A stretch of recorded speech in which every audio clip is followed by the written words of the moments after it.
Welcome back to Drayfly365 YouTube channel. Today we're going to read a popular work by Edgar Allan Poe, The Raven.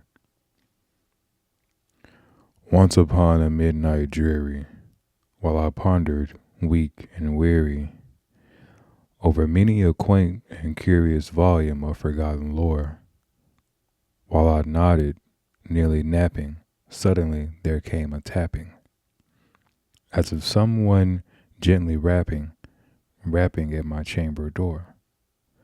"'Tis some visitor," I muttered, tapping at my chamber door. Only this and nothing more. Distinctly I remember it was in the bleak December, and each separate dying ember wrought its ghost upon my floor. Eagerly I wished the morrow, vainly I had sought to borrow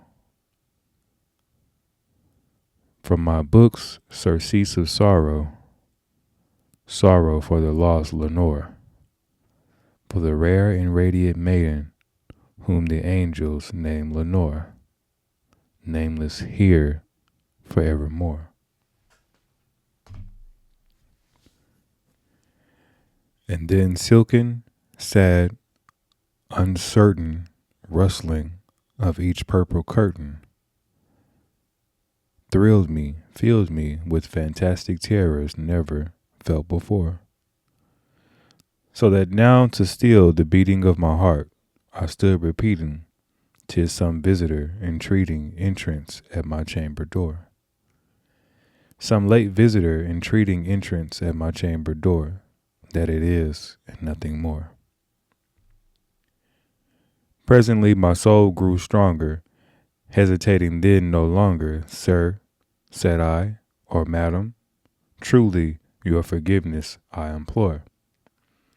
But the fact is I was napping, and so gently you came rapping, and so faintly you came tapping at my chamber door, that I scarce was sure I heard you.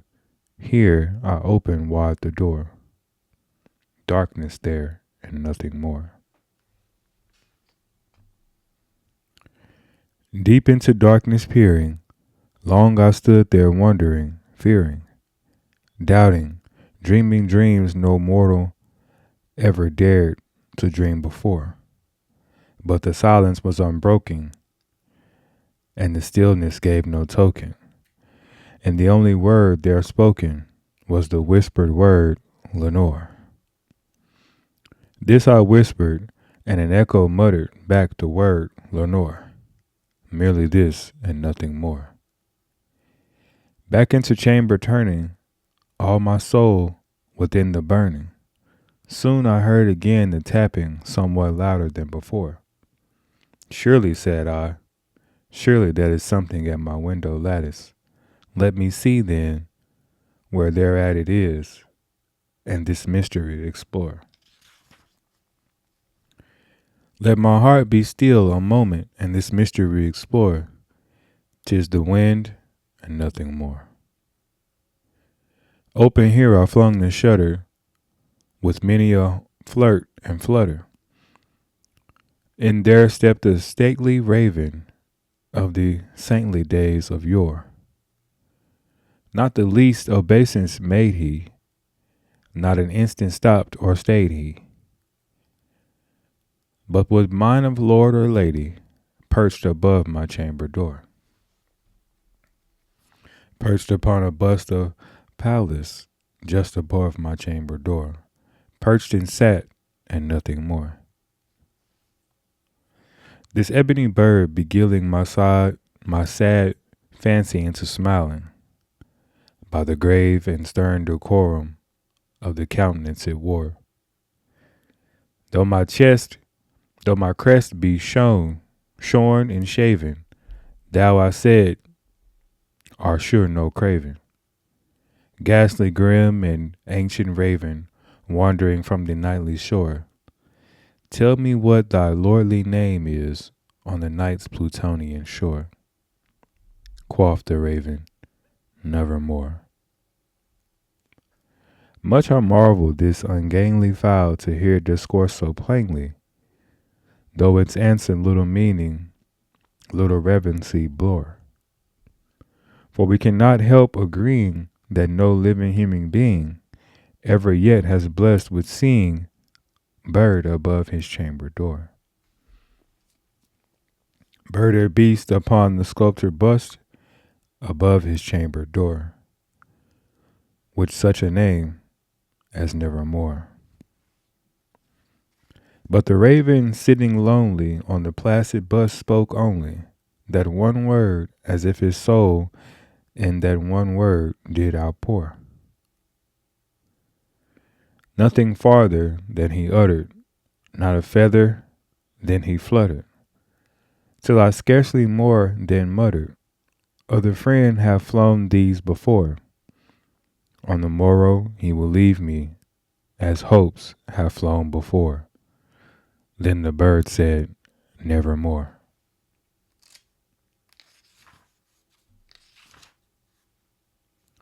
Startled at the stillness broken by reply so aptly spoken, doubtless, said I, what utters is only stock and store.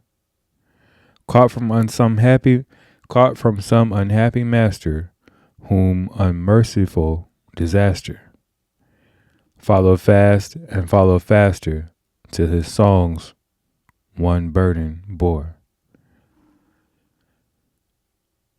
Till the gilders of his hope that melancholy burden bore, of never, nevermore.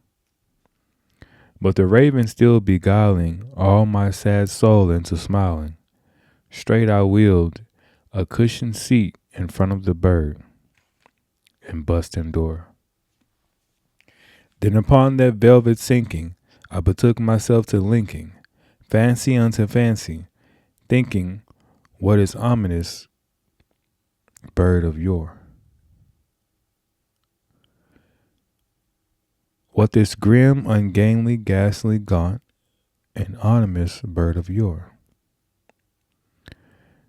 meant in croaking nevermore.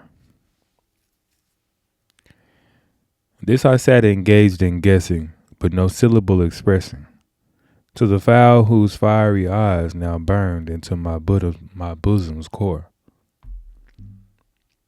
This and more I sat divining, with my head at ease reclining, on the cushion's velvet lining that being lamplights gloated o'er, but whose velvet violet lining, with the lamplight gloating o'er, shall press a nevermore.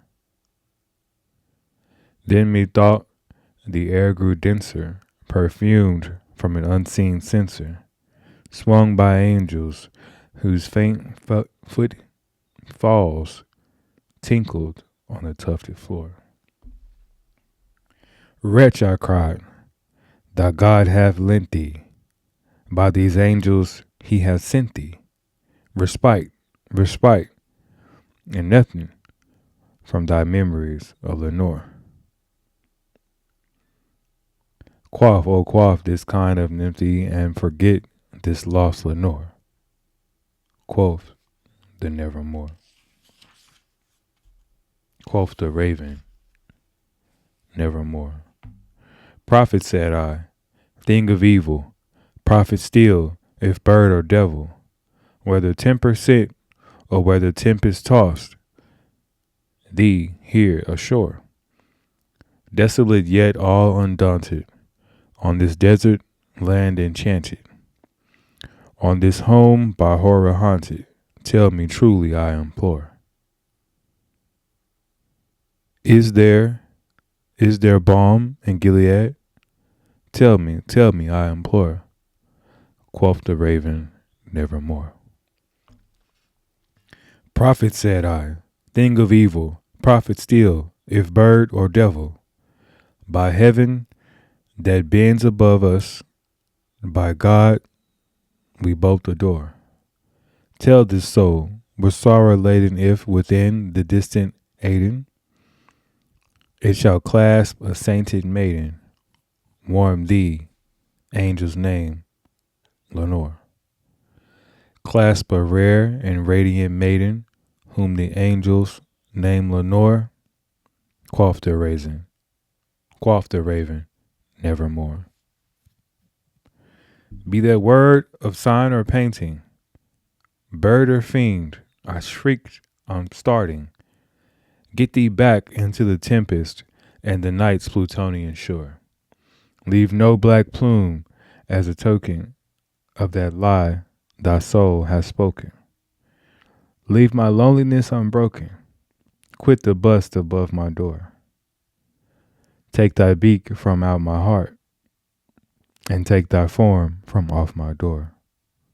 Quoth the raven, nevermore. And the raven never flitting, still is sitting on the pallid bust, a palace just above my chamber door, and his eyes all the seeming of a demon that is dreaming, and the lamplight over him streaming throws his shadows on the floor. And my soul from out that shadow that lies floating on the floor shall be lifted nevermore. The Raven by Edgar Allan Poe.